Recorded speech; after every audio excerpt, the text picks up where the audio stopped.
What's up, chat? I'm just trolling with y'all niggas. It's popping with y'all, chat. You know what I mean? We about to cool for right now, man.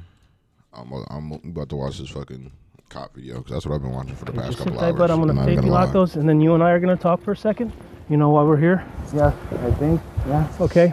Well, we did find the bodies.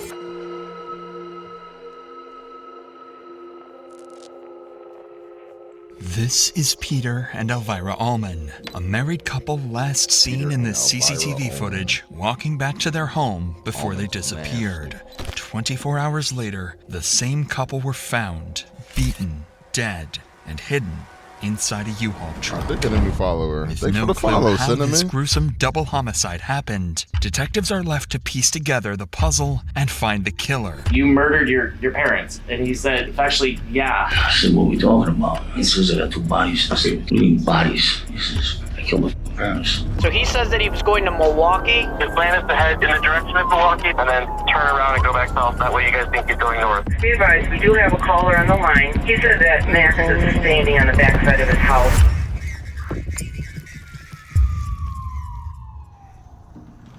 This was the home of 64-year-old Peter Allman, his 56-year-old wife Elvira, and their 37-year-old son, Maxime. Peter and Elvira were close to retiring, and were starting to look forward to enjoy a relaxed life during their twilight years. But on November 30th, 2021, something strange would happen.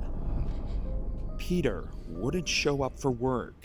Peter had always been on time and never missed a day without letting someone know. So his co-workers quickly grew worried. Within hours, they would try calling his wife, Elvira, to check on him, but when she failed to answer as well, their concern grew to the point where they contacted the police.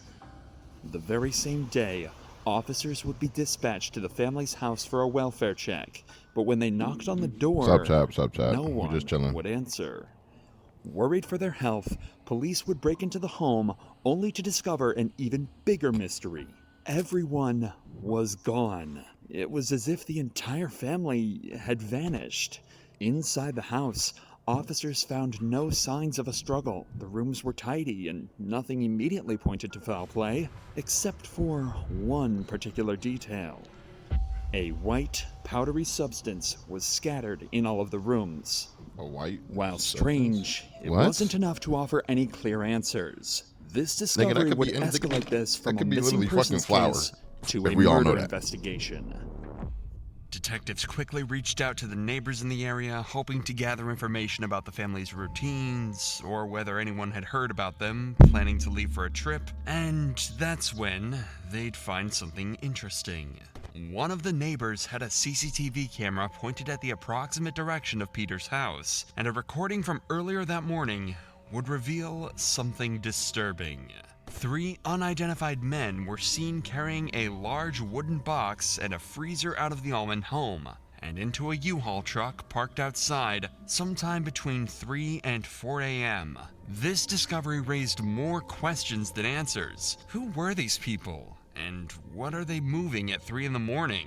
The U-Haul truck quickly became the center of the investigation, finding... No duh, nigga. What? Did they say niggas went at 3 o'clock in the morning to take over? And a recording from earlier that morning would reveal something disturbing.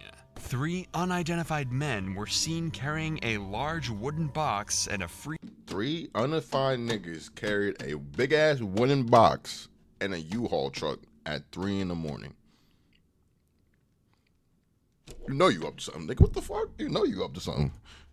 Freezer out of the Allman home and into a U-Haul truck parked outside sometime between 3 and 4 a.m.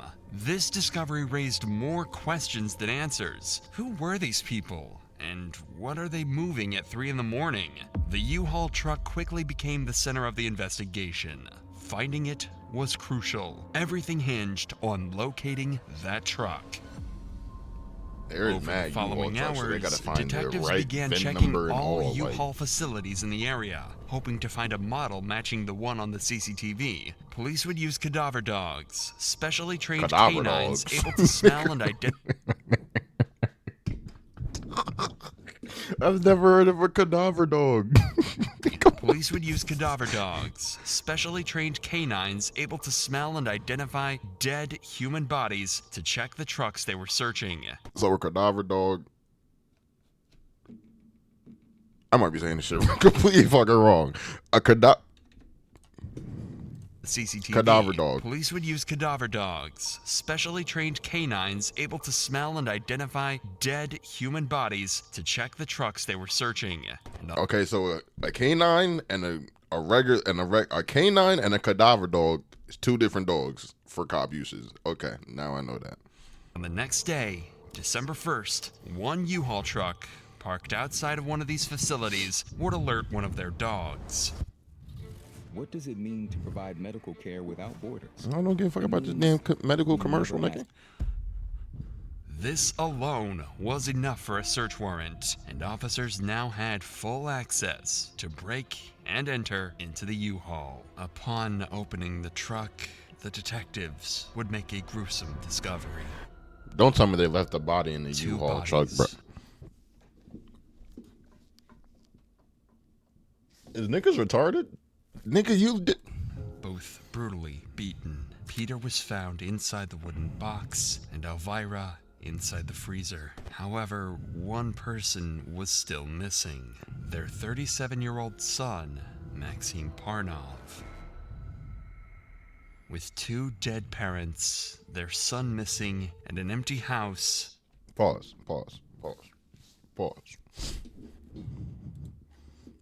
Take this back a little bit. Discovery.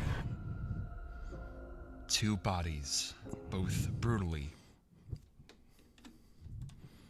Discovery. Two bodies. That looks like a cabinet. That looks like one of those like TV stands that you can open, or you can put something. Y'all know what I'm saying. You put a body in there. Both brutally beaten. Peter was found inside the wooden box. A wooden box. And Elvira inside the freezer. However, and then you put her in the freezer. Nigga. However, one person was still missing. Their 37-year-old son, Maxim Parnov. The only nigga that's not dead in the freezer or nothing. Their son missing and an empty house. All officers could do was ask neighbors who might. Oh, pause, chat, before y'all think I'm tripping. I have two monitors, so I'm really watching this one, but I'll watch this one too. So I'm really back and forth, but I'm watching this one. So if y'all see me looking, I'm looking at this screen, not this one. Not when I'm looking at y'all. I'm looking at this one. Might have interacted with Peter or Elvira in their final days. And after getting contacted by one of the neighbors over the phone, they'd get a lead that would blow the case wide open. So yeah, I get it, you're shaking. What did he tell you it happened? He said they passed, and I'm like, wait, what does you mean? He said that they've been fighting and arguing, and he was talking to Pete. Wait, so is this one of the U-Haul workers? So yeah. Phone, they'd get final days. And after getting contacted by one of the neighbors over the phone, they'd get a lead that would blow the case wide open. So yeah, I get it, you're shaking. What did he tell you it happened? He said they passed, and I'm like, wait, what does you mean? He said that they've been fighting and arguing, and he was talking to Pete, but like he called him a liar. Pete responded with, get the hell out of here, and he didn't describe what happened. He said it's really unfortunate, but like what happened is they passed. He didn't give me any of the details about what happened. Something about a fire extinguisher, I think, but I didn't really understand him much.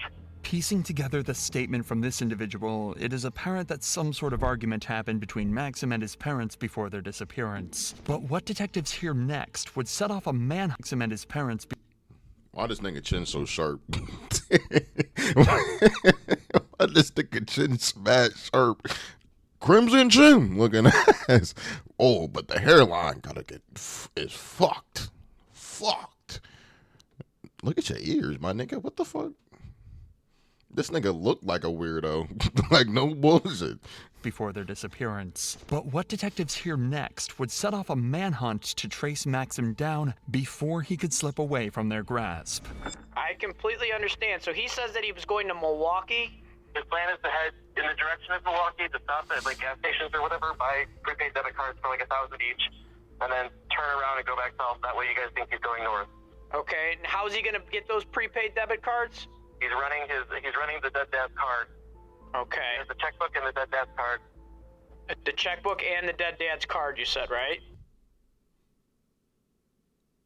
You a bold ass nigga for killing your parents and you using their debit card. Nigga, what the fuck? Yes. Okay. And he left maybe probably 10 minutes ago now? 10 to 15. Immediately, every single officer and department Nigga said, I'm gonna kill y'all and I'm gonna spend y'all money and buy what I want. Damn. You cruel as shit, nigga. Damn. not only in Algonquin, but all surrounding states was notified. And the hunt for Maxim, who clearly wanted to run off with the money, was on. After 24 hours into the manhunt, at 5:45 a.m. on December 2nd, officers had a lead. By approaching AT&T, Maxim's cell phone provider, officers were able to get an approximation of his location. This was done by using cell tower triangulation, a technique in which a phone's connection to surrounding cell towers is used to pin a suspect's location. However, this comes with its inaccuracies. In Maxim's case, officers had a 223-meter radius to search, but this entire radius was cut down to just one home with just one phone call that officers receive. 166, be advised, we do have a caller on the line that says that they are Maximum's friend. His name is Andy Helzer. He said that he is outside the window on the back side of the house. I'm getting a confirmation on the address that this Andy is telling us he's at. 10-4. He says he's with Max? He said that Max is standing on the back side of his house. With this information, cops need to be incredibly careful as they approach Maxim. The slightest mistake right now could mean that he becomes aware of their presence and attempts to flee. If he's armed, this could quickly go from a chase to a deadly gunfight. I better hope that nigga not armed. Oh bullshit. Exactly 223 meters. Right there. Come on. Hands out of your pockets. Come out to this open area. Do you have any weapons on you? What's your name? Okay. Go ahead, turn around, face away from me. You got lethal cover. No.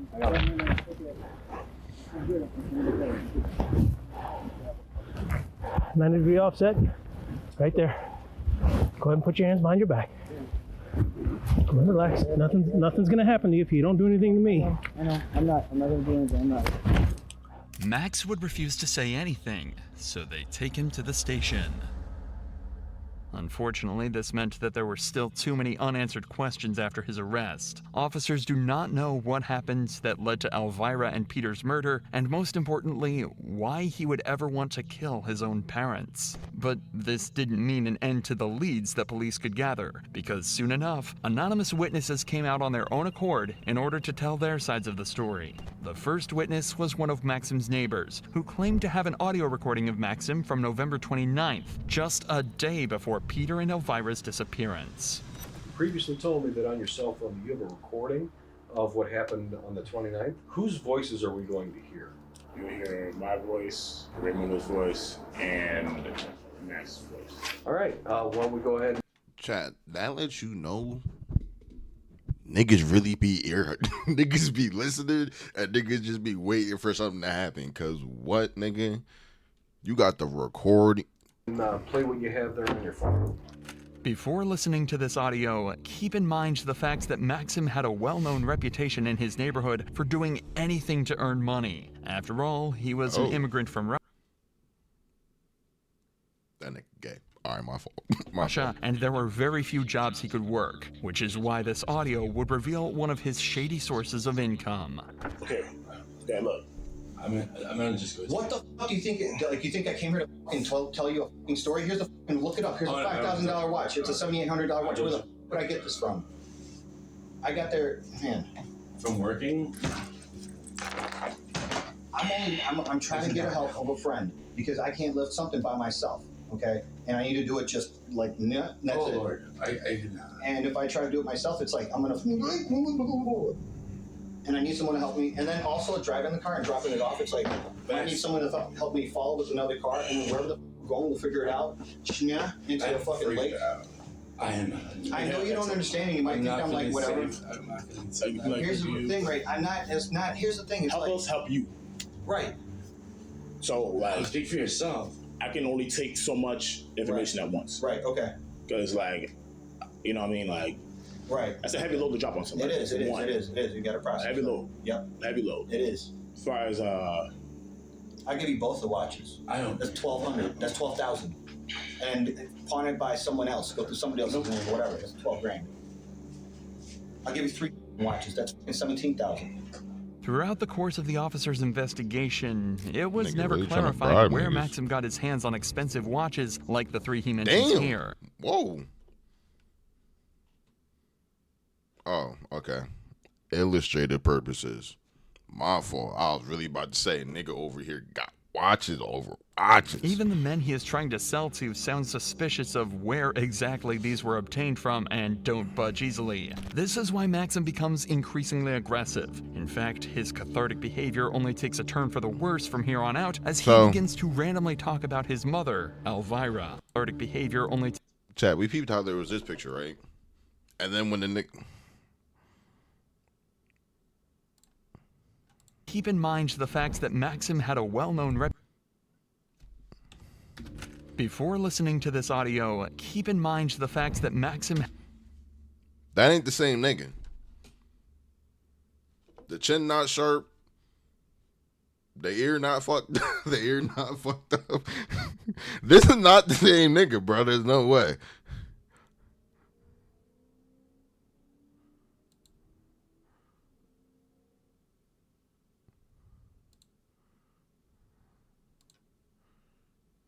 Maybe that's him when he was younger. But it don't even look like he got blue eyes. It look like he got hazel eyes. Maybe I'm wild. Nah, not wild. That's not the same nigga.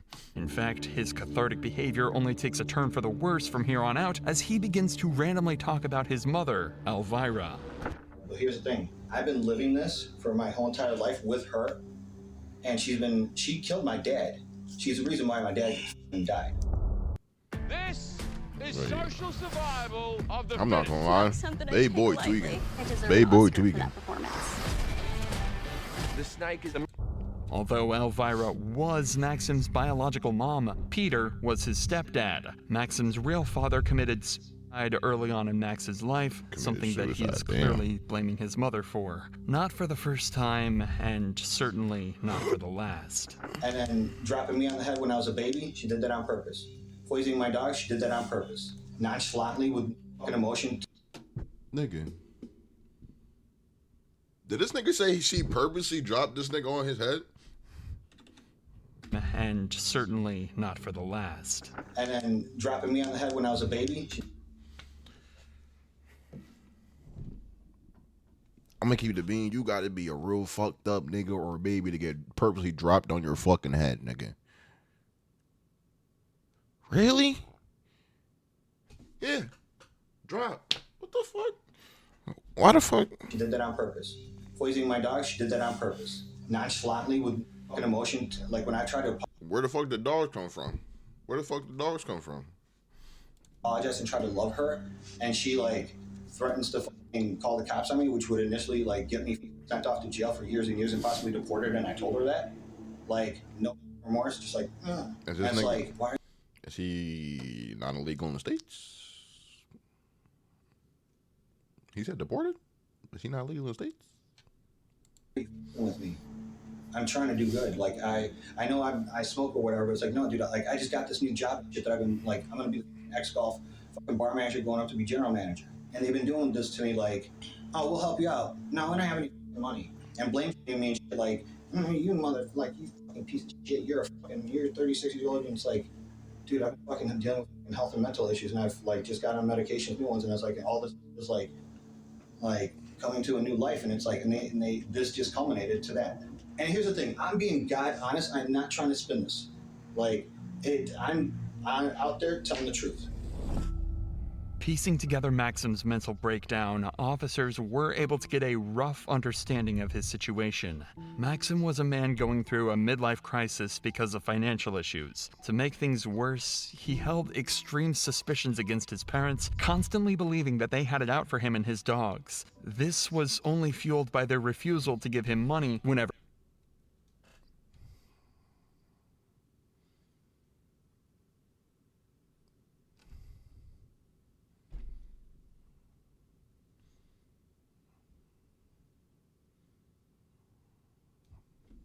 Midlife crisis. Maxim was a man going through a midlife crisis because of financial issues. Because of financial issues. Now, midlife crisis to me, I don't know, you got some medical condition, you about to die, I don't know, some really midlife crisis. Nigga, all right. To make things worse, he held extreme suspicions against his parents, constantly believing that they had it out for him and his dogs. This was only fueled by their refusal to give him money. And now the nigga thinks his parents got it out for him and wants to fucking kill him and his dogs. What?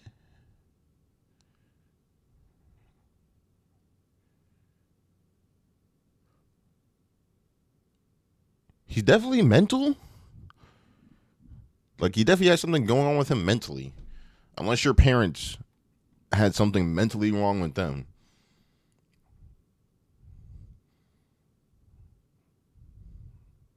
For a nigga to be like, it has to be like a medical condition on why you have like a mental disorder. It has to be like something genetic, I think, or like something that's passed on, something like that. So if he was just like turned mental, I don't even know. Like, shit blowing my shit. Like, niggas, I'm gonna just continue. Money whenever he needed it. But this only scratched the surface of the true severity of the issues he was facing. It would only be after an interview with Rebecca, one of Elvira's friends, that officers realized that Maxim was far more mentally disturbed than they imagined. When did you first meet Maxim? I met Max, I don't think I actually met him last year. He would come and go during COVID. Yeah, I don't think you ever actually His mom would drive and go pick him up where he lived, somewhere in a north suburb of Chicago. She would go and pick him up, and he'd spend Sundays here sometimes at their house in the yard. He has 2 pit bull dogs, so we would always see him out with his pit bull dogs. About the dogs. He would say that his mom, but that they were just always kind of getting on him about, needing to figure out what he was going to do in his life, because he's 36 years old, and he would tell him, well, he's in between jobs, he's trying to figure it out. He would talk a lot about I think he's been on medication recently for anxiety. We really connected with things with anxiety, and I don't think he had PTSD, but he never really told me his diagnosis, but he felt like the whole time he's lived here, he was like in a fog, never really. He said he would stay up all night long, he didn't sleep, and then he'd sleep during the day sometimes, and that really bothered his mom, he said. That he didn't seem to be doing anything, and he just kept saying, well... So anxiety medication, felt like he was living in the fog, had trouble sleeping. Okay.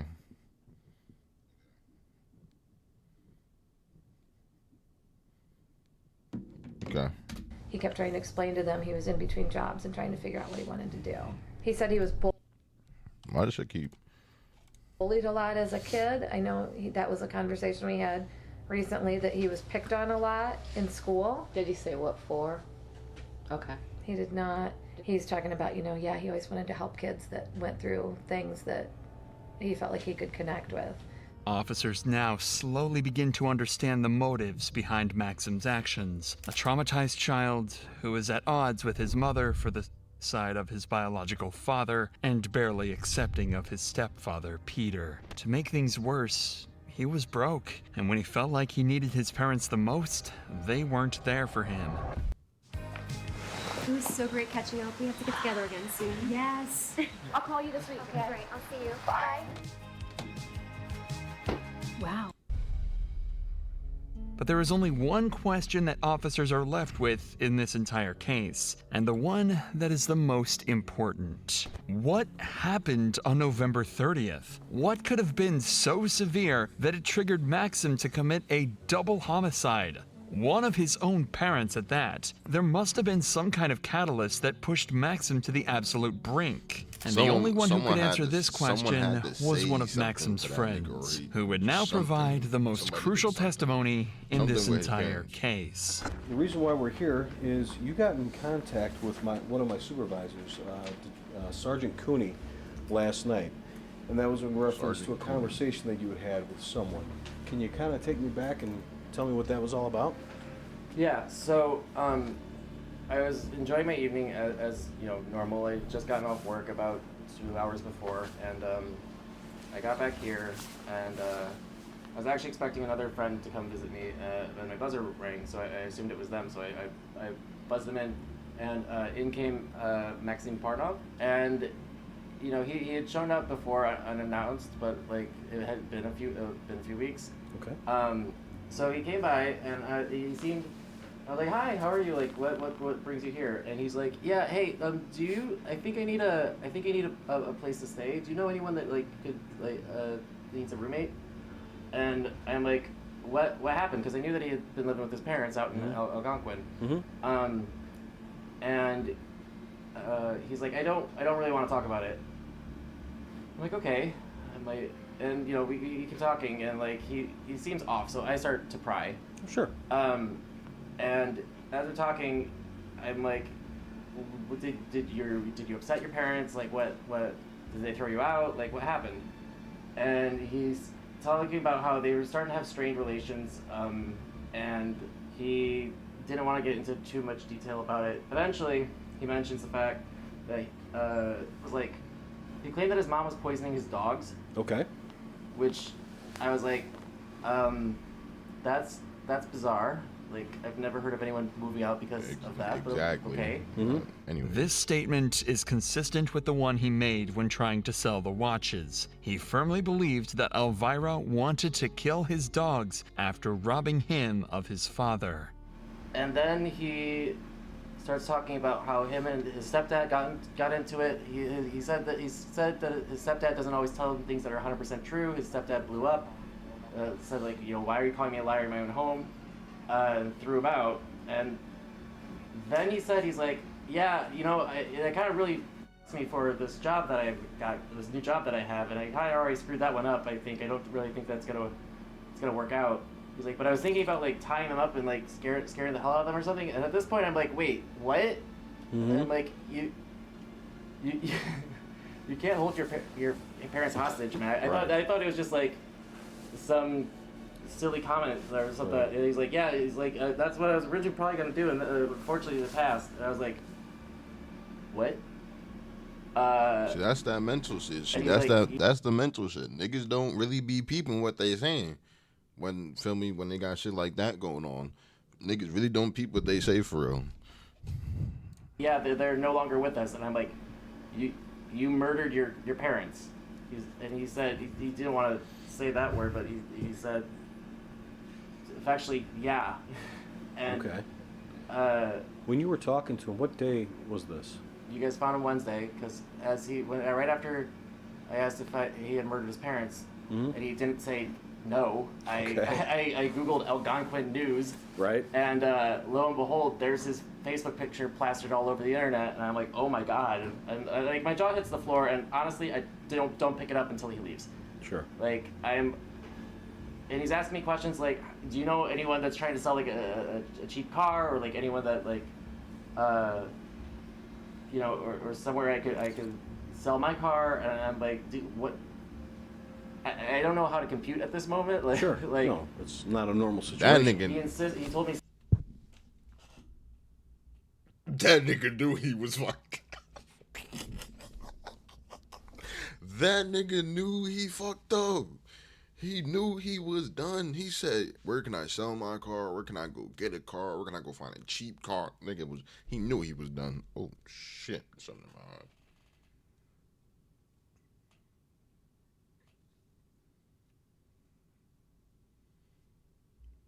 Little fucking hair, of course.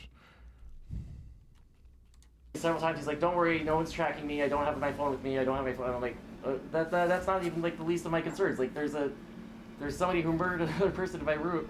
So, yeah, that was my Wednesday evening. On his way out, like, he told me, he's like, I think I'm gonna go to Florida, or I think I'm gonna go through Indiana. And he asked me, he's like, "How do I get $50,000 out of an account?" Because he was talking about his dad's bank account, and I'm like, I told him, I'm like, I don't know, man, like, go buy gift cards or something. Okay. Like, because I was just trying to get him. Well, you've had someone in your house that just said something alarming. You want to get him out of your home. It's understandable. And I don't want to find out, like, I don't want to end up like mom and dad. Exactly. So he didn't seem like aggressive. He did not seem confused. He seemed like he was trying to figure out like what to do now, and he seemed melancholy about it. Like okay. Not like, but not too bad though, because I don't know. It was just, it's not. I am used to knowing Max as somebody who was pretty happy. He was going through it. He was having a hard time. He lost his job, and then things kind of degraded as he sold his place in Forest Park, moved into a place on the west side. He didn't really like the west side was not treating him very well. His dogs were getting sick, like whatever. But I knew him as a pretty happy-go-lucky person, and like it was bizarre. And over the course of, I really don't believe the mom was trying to poison the dogs. Like, maybe the dogs was getting old. The last few months, I had seen him kind of like change a bit to be more and more just sad. Okay. And like I spent a lot of time talking to him, trying to be like, "Hey, go outside, socialize, get a job, like do these things, and these things will make you feel better. Trust me. Isolating yourself is not a winning move." Maxim's isolation was more chronic than anyone could have imagined. He did not have any close friends who could help him out with his issues. His relationship with his parents was skewed, and there was barely anyone he talked to. This explains the severe dependency on his dogs that he developed since he found them to be accepting of who he was. For Maxim, his dogs were the only living creatures that he felt would not abandon him. This is confirmed by the witness's further statements, while he also reveals the details of the event. Now, I do understand. Okay. I understand and I don't understand. But I understand because I've been around dogs before, so I know that feeling of, feel me, your dog is like your best friend and like your partner. So like you do anything for that nigga. Feel me? If I had a dog, I'd do anything for that nigga too, but killing your parents, nigga, a little overboard. No shade. Actually, all shade.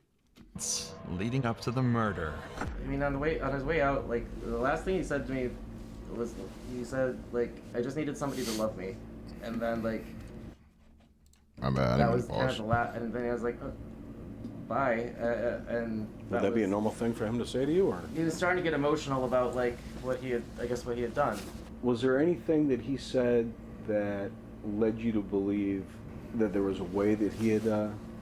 He mentioned, the last thing that he mentioned was there was something about a fire extinguisher.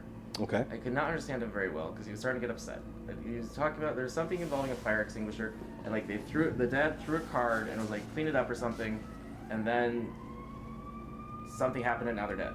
My initial hypothesis was that since like he talked about wanting to tie them up and like scare them, that I'm assuming, I'm like, well, did he poison them and he accidentally like poisoned them too much? Like did he want them just to be incapacitated so he could actually, I guess, hold them hostage? Right. But and overdo it.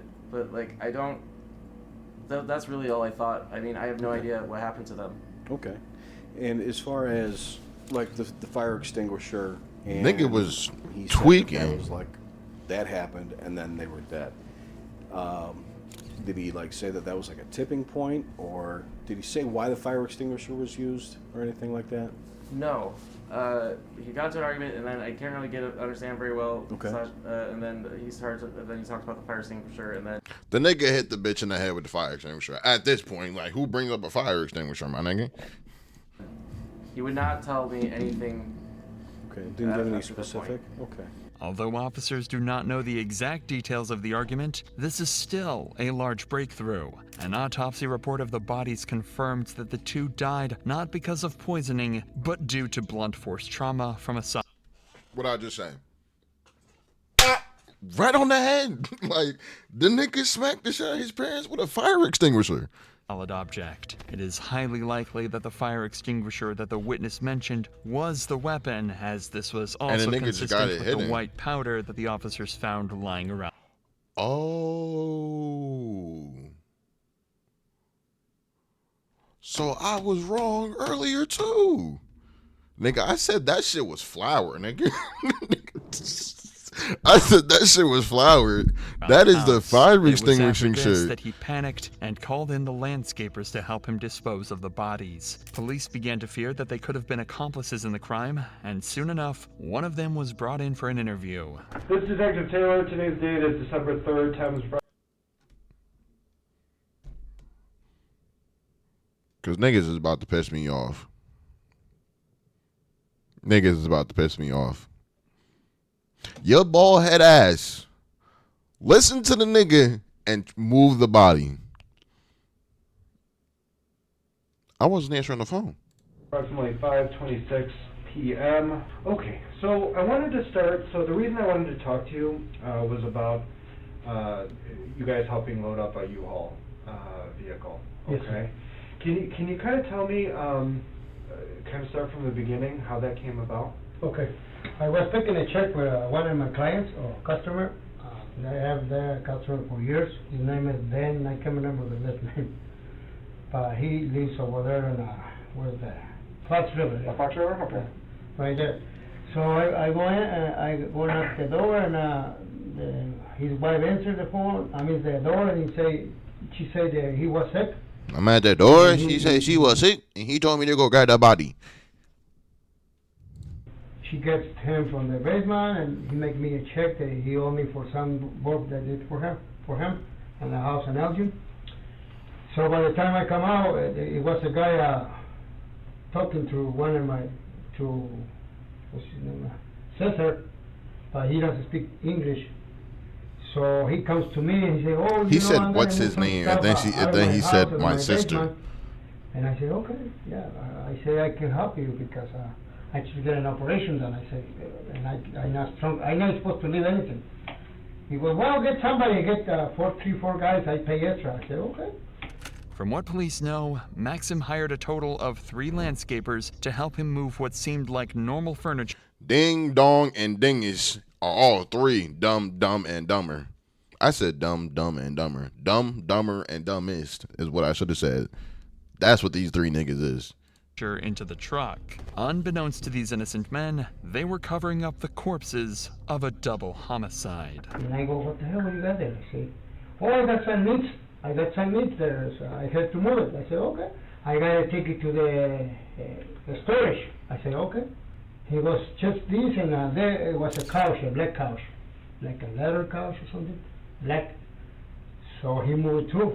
He said, "I gotta move just a little back here, a little bit upstairs." I said, "Okay." So he has like a, ¿cómo se dice? Gabinete, o sea, el cajonero. Cabinet? Yeah. You said there was a cabinet? So it's a dresser. A dresser? Yeah. Así grandote, it looks like a... Yeah, he said it was a big, some kind of a big dresser. Just. And he was... Es un... Sí. ¿Donde se ponen los platos o la ropa? La ropa. It's a big dresser. Okay. So it was kind of old one, old-fashioned. Yeah, he said it was very kind of between brown and gris. Okay.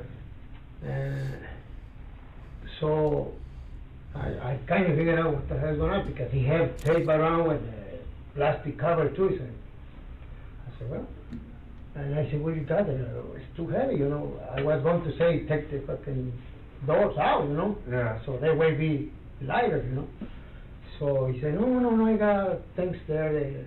I'm not supposed to take. I gotta take it over there, you know. By comparing the general movements of the landscapers recorded on CCTV with his statements, the details so far seem accurate. Although most of the suspicion has been removed, they cannot be completely sure, and by questioning him further, they can achieve two objectives. The first is the fact that they can make sure that none of the three men were accomplices. The second, and most important one, is getting more details about Maxim's behavior, movements, and intentions on the day of the murder. This can help them build the case against Maxim even more. True, but it looks like he was too nervous and he was in a hurry to do things, and I'm kind of say what's going on, you know. So I said, well, we have him to push the thing with one little thing with wheels and just put he throw it in the truck. And I said, are you gonna need any help to get it down to the storage or what? He was, no, I called you later if you need help. I said, okay, fine. And he took a couple, like 4 or 5 chairs, like for table chairs. Como de un comedor. So from a dining room, like 4 chairs from a dining room. So, and one it was broke. So the only thing I carry outside is the brake chair with a little piece, and because I cannot lift the stuff. So, but it looks like he was in a hurry. When he had the truck in the back, I said, I gotta bring the truck, but he parked kind of far away. And there was like a little sidewalk goes towards the house. I said, why you don't bring the truck over here? So, over here, to be closer, you know? No, it's fine. So he moved the truck kind of far away. I don't know why. I see things that was not kind of right, you know? Okay. With the landscaper in the clear, there was one last aspect of this case that officers had to look into. Right after moving the bodies, Maxim began approaching multiple people in hopes that they would help him. However, he faced rejection after rejection from everyone. One of these individuals that Maxim was closely involved with was an ex-gang member. He says, this is Max. I said, oh, okay, what's up, man? How you doing? And he says, I don't know, not too good, this and that. I've been on the road all day and stuff, man. Are you at home? I said, yeah, I'm at home. And he says, you think I could pop by? Like, I'm literally like in the neighborhood. I got my dogs with me. Anyway, so he comes up and that's kind of what he said. It's just like, he goes, I got 2 bodies. He said, he didn't say his parents, he says, I got 2 bodies. Okay. That he's got 2 bodies. He says, I got 2 bodies. I said, what do you mean bodies? He says, I killed my parents. You gotta help me, man. My hand's all f***ed up. I beat him to death. My fucking hand, I can't even move my fucking hand. My foot's all f***ed. He goes, man, I need somebody help. I said, it ain't gonna be me. I don't even know if he's telling the truth. I know something happened with him because he looks all disoriented, you know? Explain that to me. Like, I don't know. Like if you were to paint a picture, let's say you loved your brother or sister, that was your best friend, and just died in front of you, disoriented. Okay. Yeah, he looked pretty fucked up, you know. Was he crying or was he? No, yeah, it looked like he'd been going through some, like he might have been crying. All of the pieces finally began fitting into place. On November 30th, an argument happened between Maxim and his parents that stemmed from Maxim's financial situation. Peter was likely fed up with him not being able to earn and wanted to kick him out. The argument worsened, and years of pent-up trauma for Maxim exploded as he felt the only pillar of support in his life collapse. In a moment of rage, he grabbed the closest object he could find, a fire extinguisher, and began swinging at Elvira and Peter, bashing their heads. This was Maxim's sweet release. He finally got rid of his mother, who he blamed for several things: his father's death, poisoning the dogs, and never being there for him. As for Peter, Maxim likely never even accepted him in the first place. Almost immediately afterward, he just killed that nigga to get that nigga out the way because he ain't fuck with him. Anyone he could, believing that any acquaintances of his could help. But he was abandoned, just like he abandoned his own parents and tried to flee the state. All that mattered to him was that his biggest source of misery was gone. This is the reason he was nonchalant and didn't even care when officers arrested him. Maxim went on to plead guilty in the murder of his stepfather as part of a plea deal. In return, the charges related to his mother's murder were dropped. This allowed him to avoid a life sentence. This nigga didn't get a life sentence? And he got the charges dropped for his mom's murder? Without parole, and he instead received 50 years in prison. Okay, 50 years is still good, but nigga should have been in there for life, nigga. You killed two. One's not really technically a parent, but if you put on the paper, he is your parent. But one of them really is. So they dropped the one in his mom. Said fuck the one in his mom, but just gave him 50 years. I would have given that nigga life. He would have been done. Bye-bye. You're done, nigga. Like, what the fuck? Niggas be like a little nice with it now. Like, a little too nice with this shit. Like, mind you, people still get outrageous, like, calls, but, like, that, nigga, that's like, And this is nigga, that was like life right there. Bro, look at this other video, Jam. Look, I'm about to show you this other video. The one nigga got life for real. Which one do I want to watch? Chat, I was watching hella of these shits. Like, there's mad ones in here we could watch. That the one? No, that's not the one.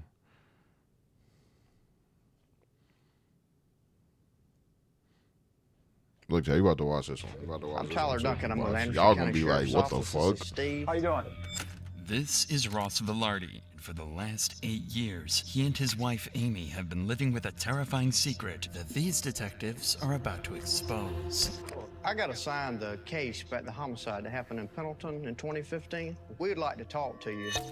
Amy's parents, Mike and Kathy, as well as Amy's grandmothers, Barbara and Violet, were brutally murdered inside their own home in 2015, leaving police with the grueling task of solving a quadruple homicide. As family members, we want answers. But unbeknownst to everyone, Ross and Amy were the killers all along. We're not here because we think you did it or you might have did it. We know you did it. It's piling up, Ross. You don't want to roll the dice on this, I'm telling you. On November 1st, 2015, Mike and Kathy Scott, alongside their mothers, Barbara and Violet, were found brutally murdered in their trailer home. Everyone was found with similar injuries, a slashed throat and a gunshot wound to the head made after they died. They were also found with knife wounds on their hands, indicating that each victim had tried to fight back before being killed. There were even bloody handprints on the doors and walls, showing that someone had even tried to escape after they'd been stabbed. The terrifying scene inside the trailer home would go completely unnoticed for the entire day, until, according to Amy, she went to check up on her parents and found them lying dead inside their home. And at around 12:30 that day, Amy decided to call 911. 911 was location of emergency. Mind you, whoa. That day, Chat. Mind you. August 31st, 2015. I just want to put that there. I'm going to leave that right there. Amy decided to call 911. 911 was location of emergency. Oh my God! I need somebody out here. What's going on? Oh God! Like I said, December 31st, 2015. Just keeping that there. Just keeping it there. There's four people in my mama's house. Who are these people that are in the house? It's my mom and my grandma and my granny and my stepdad. When Anderson County Police arrived on the scene, they said it was one of the bloodiest scenes they'd ever been to. But something was off. Detectives noted no signs of forced entry and thought it couldn't have been a robbery as there were multiple valuable items left in plain sight inside the home. This made two things clear to detectives. Whoever was responsible was allowed inside the home before the acts, and that they only had one thing on their mind: murder.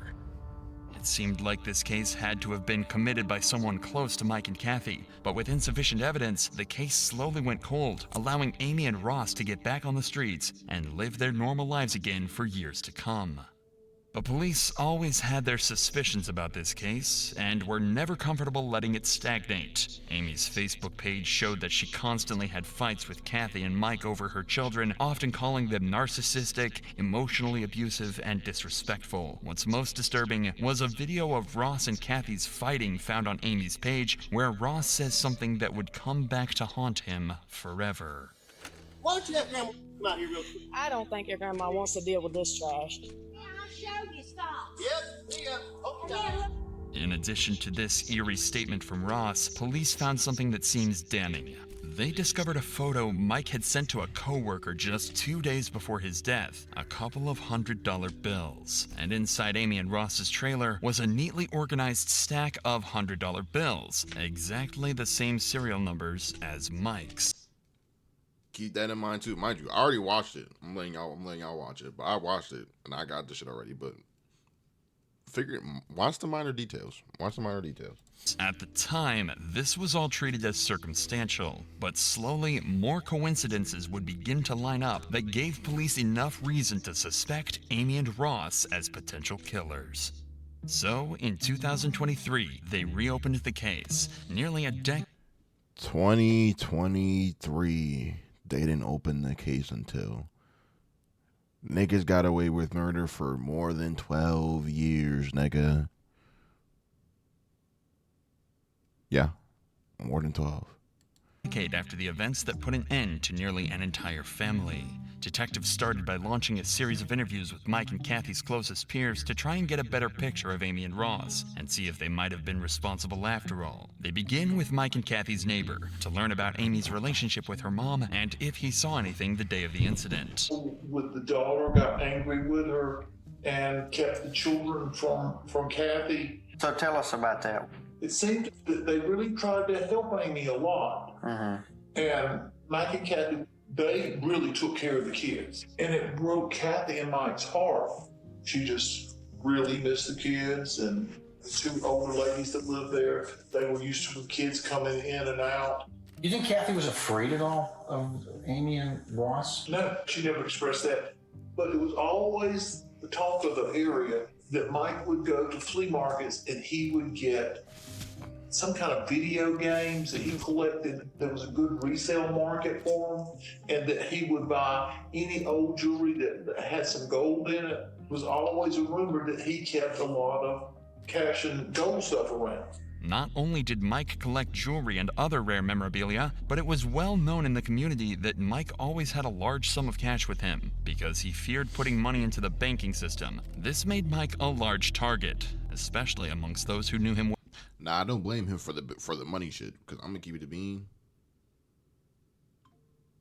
I trust my shit in the bank, but if I can have it cash, that shit sitting in my room.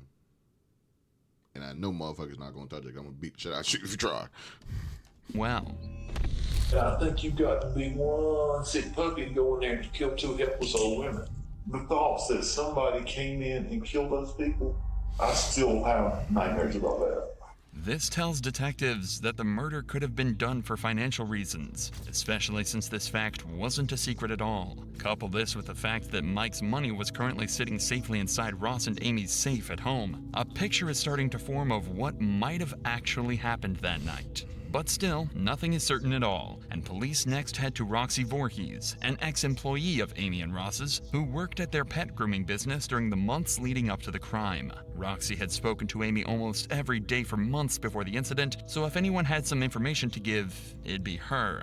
And they were exactly right. What they found was so sinister, it blew the case wide open. Ross had made a joke and said, do you want me to It was a joke at the time. Right. Then later I was like, holy, I'm glad I didn't say yeah.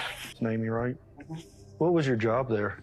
A bather, and I was learning in the process of grooming. When you worked for the shop, you said they were just getting started, so they weren't very successful yet.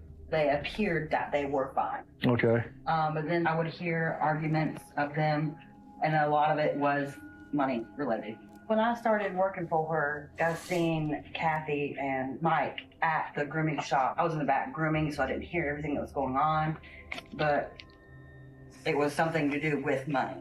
Okay. Throughout working there, she'd always tell me about how she was treated growing up and all of that. What kind of stuff would she say about how she was treated? She told me that she was always a daddy's girl, and she said her dad had he was working on a car and it crushed him, and he was placed in the hospital. Mm-hmm. And her mom decided to pull the plug. She always hated her mom for that. Detectives learned that their grooming business wasn't as successful as they claimed it was. Based on bank records collected by police, Amy and Ross's proven income in 2013 was $25,622. However, in 2014, Ross spent $14,200 on a Ram truck, $5,700 on a Mustang, $10,000 on a Harley FXE, and another $5,000 on a Harley XL. Close to $35,000 on luxury purchases, but an income of just $25,000. With these poor financial decisions, the couple needed money, and they needed it badly. In 2014, their business fell short, making just over $3,000 for the entire year. Things were bad, and they were on the brink of bankruptcy. So when the cops found $67,000 in cash hidden in their home, they knew something seriously strange was going on. Ross claims that he'd been saving the money for years, but detectives don't buy it at all. They're certain that, at a minimum, Ross and Amy had to have stolen from the house on the day of the murders. But to some extent, this was all known about 8 years ago, and it's still all circumstantial. For all the cops knew, Amy could have noticed the dead bodies in the trailer and grabbed the cash out of desperation before calling the police. So there had to be something that set this investigation apart from the one back in 2015. However, this case would take a complete 180 after detectives would find their most blatant, crucial piece of evidence yet. When going through all the CCTV cameras throughout the town on the day of the murders, police found footage of Ross walking out of a gas station that night. Nothing is suspect at first, until you look a little closer. The shoes he's wearing are Asics Gel Speedstar 5s, a model whose sole design just so happens to perfectly match the bloody a model motherfuckers don't wear, because I've never heard of Asics, bitch. What the fuck is that? footprints that were found inside the trailer. This claim was even confirmed by the shoe company themselves, and the pattern is unique to this specific model, making it clear to detectives that Ross Villardi is a cold-blooded killer. All the evidence had come together. The abundance of cash in Ross and Amy's home, Mike's $100 bills in Ross's safe, identical shoes to the killer, and an ugly past with Mike and Kathy. Police now believe they have everything they need to charge Ross and Amy with the murders. So, on December 11th, 2023, they decide to confront Ross and Amy at their new home to finally uncover the truth about that night once and for all. Hey, are you Ross? I'm Tyler Duncan. I'm with Anderson County Sheriff's Office. This is Steve. How you doing? How's it going? I got assigned the case about the homicide that happened in Pendleton in 2015. Okay. Is Amy here? Sure. Chat, I want it to be known, if you did a murder and they just now come back 12 years later, just get your shit and get ready to go. You're done. Like you're done. I promise you, you're done. They found everything on you enough. You're done. I'm trying to tell you. So since she's the one that called 911, I think you were there also. We'd like to talk to you. If you want to come on out, we'll talk to you and then we can talk to her. Can you describe, I guess, your relationship with Mike and Kathy? I had a good relationship with Kathy. My relationship with Mike was really great, actually. It kind of turned sideways a little bit July 4th. So I think y'all had got married that year, is that right? Correct. In 2015? Yes, October 24th. The 24th. That would have been, what, about a week or so before? Yep. The last time that I saw Mike and Kathy was before Amy and I left to come down that Halloween. We had just gotten back from my mom and dad's. She went to knock on the back door, but the back door kind of just like was already cracked open or something like that. And that's when she apparently found the scene that she found. She went bolting back out of the house. I think she called 911 before she called me, if I remember correctly. So you didn't go over to the other trailer? No. Over to Mike and Kathy's trailer? Correct. I never went in that trailer that day. So after you last seen them, you never went in their place again? Correct. Correct, yeah.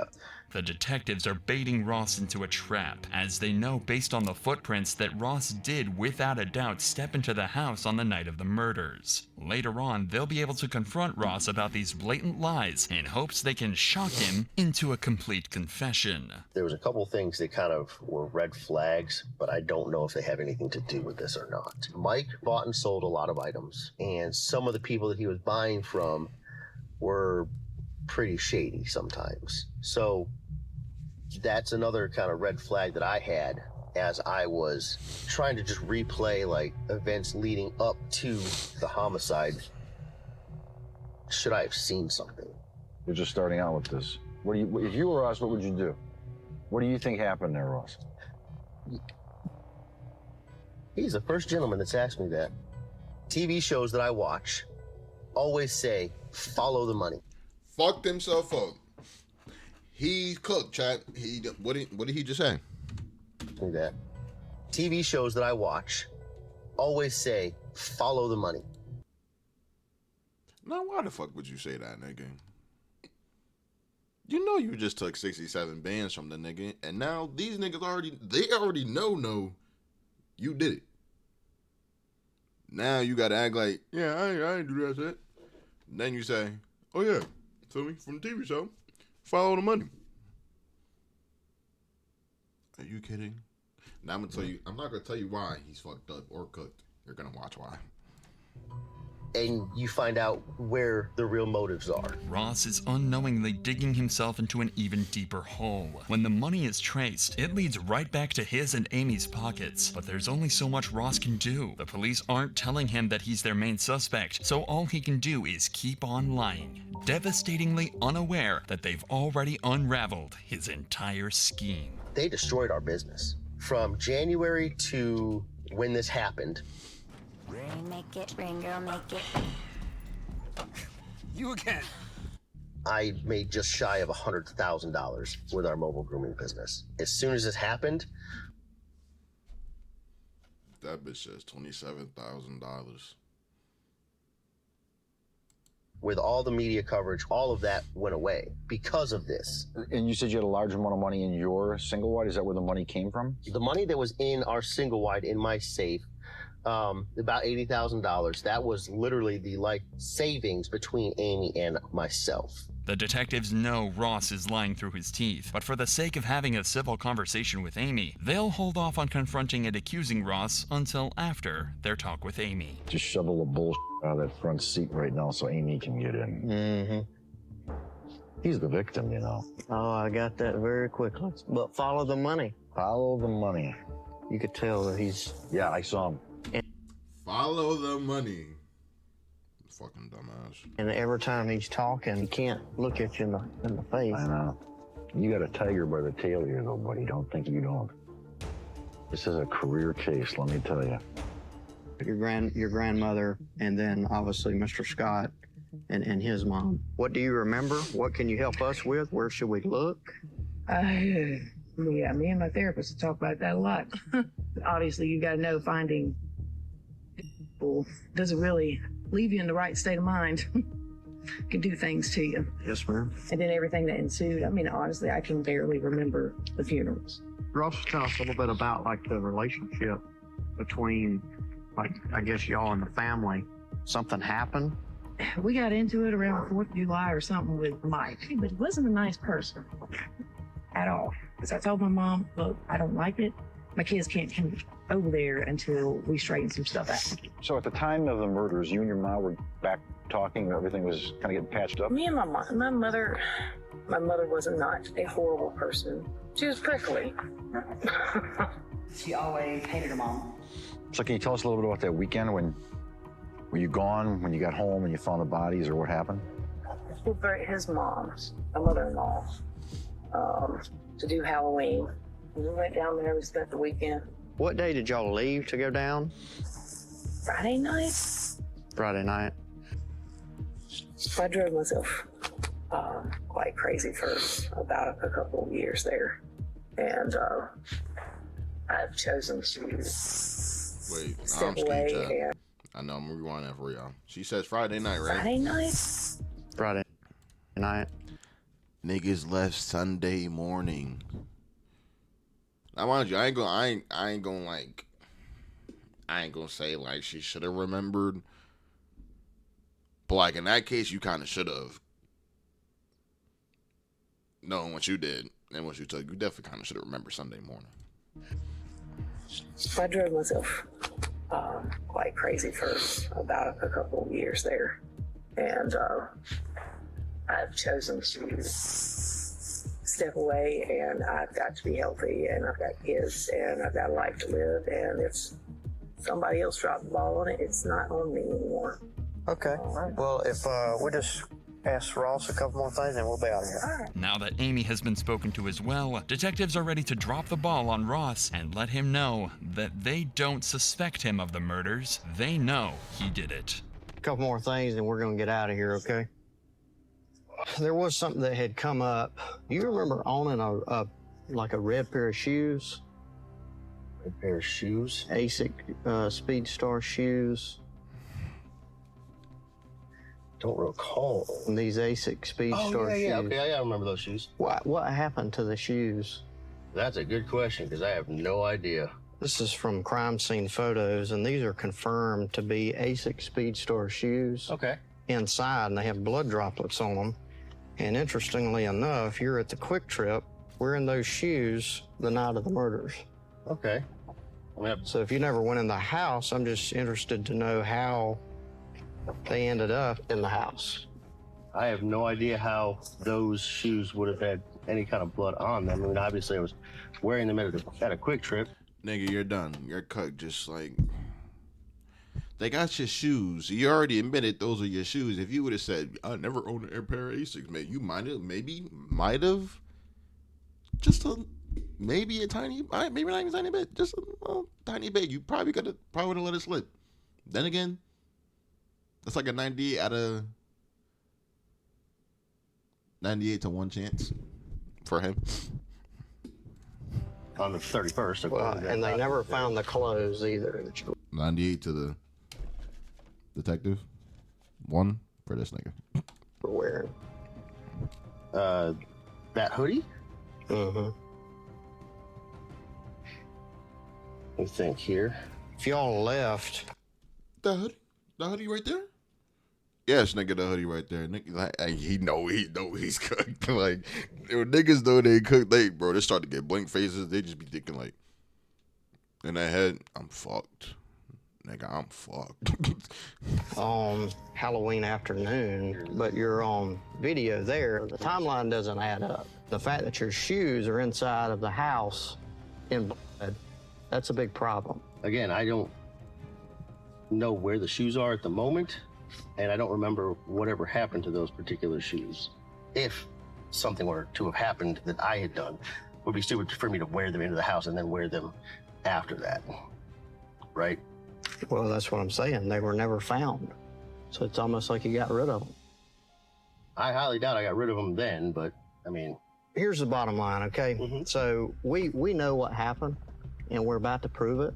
Okay. So the opportunity for you is now. If you want to look out for yourself, is to really just to tell us what happened. If this was something that Amy put you up to doing, because obviously you have the skill set to go in here and do this, and y'all did benefit from the murders, okay, because you got a lot of money. We've been through your financials, okay? We did not get a lot of money from this. Y'all were struggling. Y'all remember what I was saying earlier, right? When he said, follow the money. What do you think these niggas just did? All up until the murders. The money found in your safe, there's money photos from Mike's computer that match the same serial numbers as the money that was found in the safe. So it's not savings. That's money that was found inside of Mike and Kathy's house that Mike was saving, and y'all took it after you killed him. Okay? Absolutely. And I'm telling you right now, we're gonna prove it. If you think she's not gonna crack on you when we do, then you're mistaken. We're not here because we think you did it or you might have did it. We know you did it. Okay, we're just here as a courtesy. I'm just telling you, Ross, financially at the time. Don't listen to these niggas. Them niggas not there to courtesy. Them niggas is there to really crack that shit, make you crack, nigga, and get your ass backed up. That's what them niggas is there for. Things were really bad. Well, you got text messages between you and Amy saying you don't have the money a few weeks before. And you said it the best. Follow the money. We did that. It led right into your single wide. It's piling up, Ross. You don't want to roll the dice on this, I'm telling you. It's not going to come up pretty. If, for instance, Amy and I decided to, or if I decided to take a deal, right, mine is going to be better than Amy's because I came to the trough first, right? Right. So, prison time, no matter what. Amy, prison time, no matter what. My 3 kids in here, they grew up without a father and a mother. Granted, my mother would be more than willing to take them. I understand that. We're not the ones who put you on this predicament. Now you're going to have to deal with the consequences. 10, 20 years in prison. That's best case minimum scenario, I would imagine, right? It's better than the rest of your life or... Nah, he said 10, 20 years. I want y'all to guess. Mind you, this is going to be me guessing because I don't think I really got a chat. But feel me. Anybody that is listening? I appreciate y'all for watching. But I still want y'all to guess how many years you think him and the bitch got. For death, isn't it? I mean, it might as well be one of those two. By the time I get out, my kids aren't going to know who the I am. I mean, the other option is I probably need to talk to a lawyer at this juncture here. All right, Ross. You're free to I go. respect that. Okay. All right? Yep. 4 days after these interviews, Amy and Ross were arrested in Pendleton, South Carolina, and were charged with the 4 brutal murders of Kathy Scott, Mike Scott, Barbara Scott, and Violet Taylor. The 2 are being held in prison without bond while they're tried in court. Life The in couple's prison. next court appearance. Whoever said life in prison was right, because... Right, so look. They killed 2 niggas. 2 of these niggas, the wife and the husband, killed 4 niggas. But the last video we just watched, 1 nigga killed 2 of his parents and didn't get life sentences. But he got 50 years. Do you see what I'm trying? Y'all see what I'm saying? Am I wilding? Am I wilding? Appearance is set for later this year, where they'll meet their true fate in the hands of a judge. Right. Was I wilding? Am I wilding, Chad? Like, I swear they should have got the same time. Like, no bullshit. Should have at least got the same time. Like, I know I'm not tripping. They should have had the same time. No bullshit. Do I play COD, bro?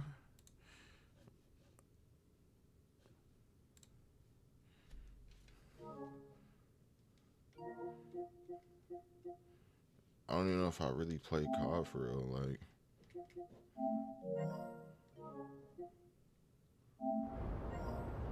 I was playing 2K. I forgot. All right, fuck it. We go play like 2 games of COD, because I'm not even trying to, feel me, stay on this bullshit game for real. Shit gonna blow me in 2 seconds. What the fuck?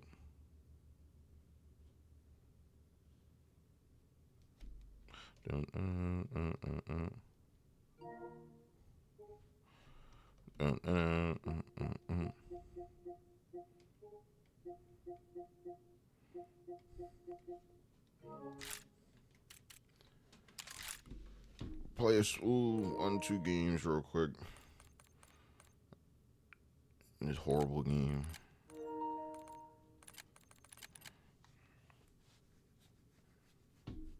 And this horrible shit game.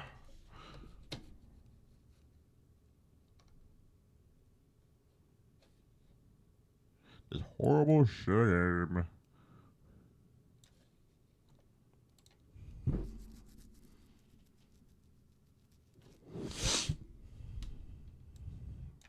Play music while this shit low ski. Yeah, Brooke in this bitch. You know what I'm talking about? Lil Sneaks back in here. Lil Marlon in this bitch. Bang bang in this bitch. R.I.P. to my nigga Bear. You know what I'm talking about? It's a must. Man, I step off in the club with my mug on me. Outfit on shine, plus my chain on beam. With a knot up in my pocket, so I'm doing a pookie lean. Put your hand up in the air, that shit ain't hard in the scene. Now pookie lean, bow. Now pookie lean, bow. Ow. Now pookie lean, bow. Ow. Now pookie lean, bow, bow. Pookie lean, bow. Now pookie lean, bow. All right, my fault, chat. I'm trolling. All right, my fault. I'm trolling. I turned that shit off. I was just trolling.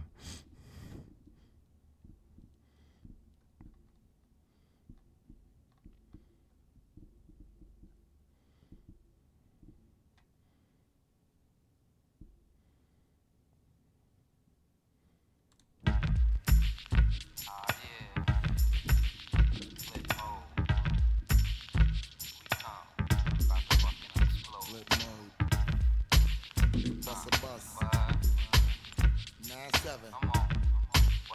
Hot shit. Check it out. Hit you with no delaying, so what you saying, yo? Silly with my 9 milli with the dilly, yo. When I be on the mic, yes, I do my duty, yo. While up in the club like we while in the studio. You don't wanna violate, nigga, really and truly, yo. My main thug, nigga named Julio. He moody, yo. Type of nigga that'll slap you with the tulio. Bitch, nigga scared to death, act fruity, yo. Fuck that, look at shorty, she a little cutie, yo. The way she shake it make me wanna get all in the booty, yo. Top mistress in the banging bitches and videos. While I'm with my freak like we up in the freak shows. Hit you with the shit, make you feel it all in your toes. Hot shit, got all you niggas in make clothes. Style out my metaphors when I formulate my flows. If you don't know, you fucking with lyrical player pros like that. You wanna party with me? Let me see just what you got for me. With all your hands with my eyes to see. Straight buck wildin' in the place to be. If you really wanna party with me, let me see just what you got for me. With all your hands with my eyes to see. Straight buck wildin' in the place to be. If you really wanna party with me, ain't all we trust. Niggas in my state who heard of us, yo, we murder us. A lot of niggas is wondering if they curious. I mean, if my niggas do it, it's so mysterious. Furious, all of my niggas is serious. Shook niggas be walking around fearing us. Front nigga like you don't wanna be hearing us. Gotta listen to how radio be playing us. 30 times a day, she to make you delirious. Damaging everything all up in your areas.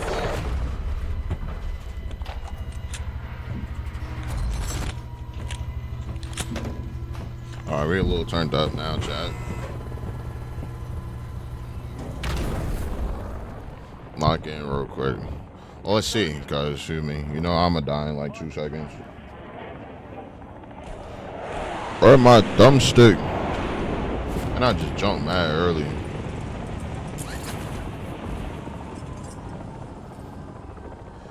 If you what you're saying or what you're saying, yo. When I'm on the mic and I do my duty, yo.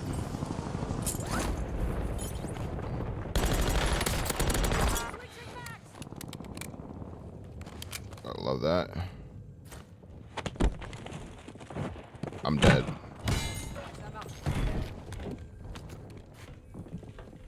Why am I?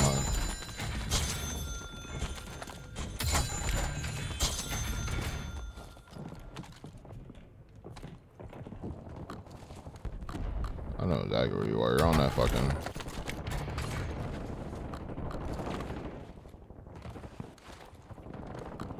Oh, niggas is upstairs. Wildin'.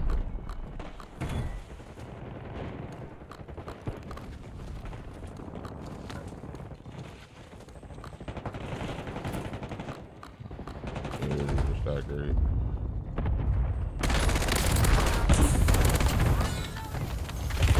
Oh. He ain't chow? Oh. Oh.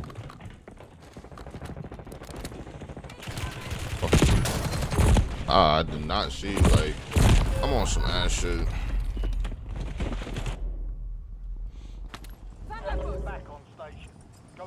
I really want to go control, but I could not land there.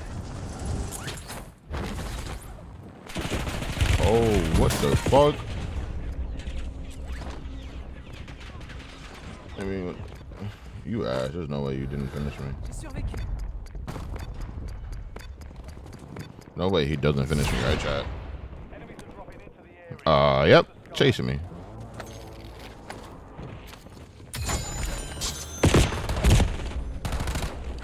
Bro, that shit made me do some bullshit, like...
try to start a war, only beef over bread. See the hate come from people that I fed. That's why I got this vest on, Glock for the lead. Honey try to start beef, boy don't you start me. Turn your block to a pool of blood like a shark week. Bitch, read the wave, same place where the shark be. Oh. Dumbass, I'm just fucking.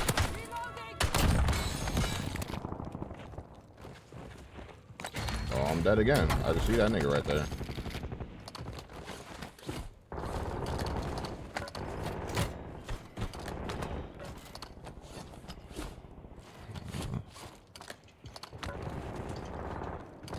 Good mode.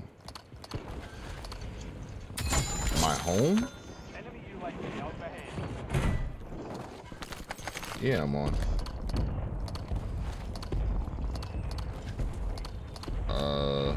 Oh shit.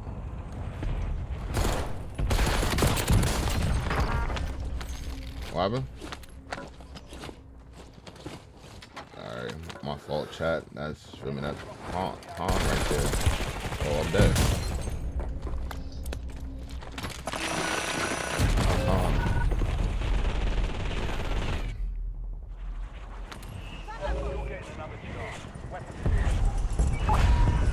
That's that. So I was on my phone, man. I mean, y'all gonna get to know Han. Get me off this fucking game. Like, I knew I wasn't tripping. I'm like, is that a nigga laying on the floor? But it looked like it was a nigga blending in with the floor.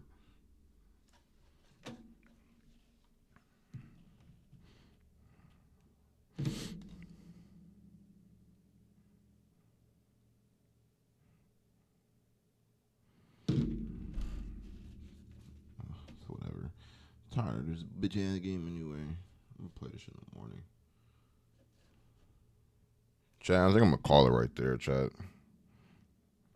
Like, I dead would keep streaming, but nigga, y'all wouldn't even be able to hear my PlayStation party, and that's really where I would stream if y'all get PlayStation party, but y'all literally can only hear if I'm in Discord or if I'm just me. So there's literally no point in streaming that. I mean, there's a point because I think I could just stream me being this nigga behind ass in the game, but nah, it wouldn't be as fun because you won't be able to hear him. It's funny when you hear him. You feel me? So like, yeah. Feel me? We on the stream. Feel me? I'm gonna end the stream right there, though. Feel me? Chat. Love y'all niggas. Make sure y'all tap that screen. Sub. Feel me? Follow me. Twitch. Feel me? Follow me on everything. Feel me? Stay safe. Rest in peace, G.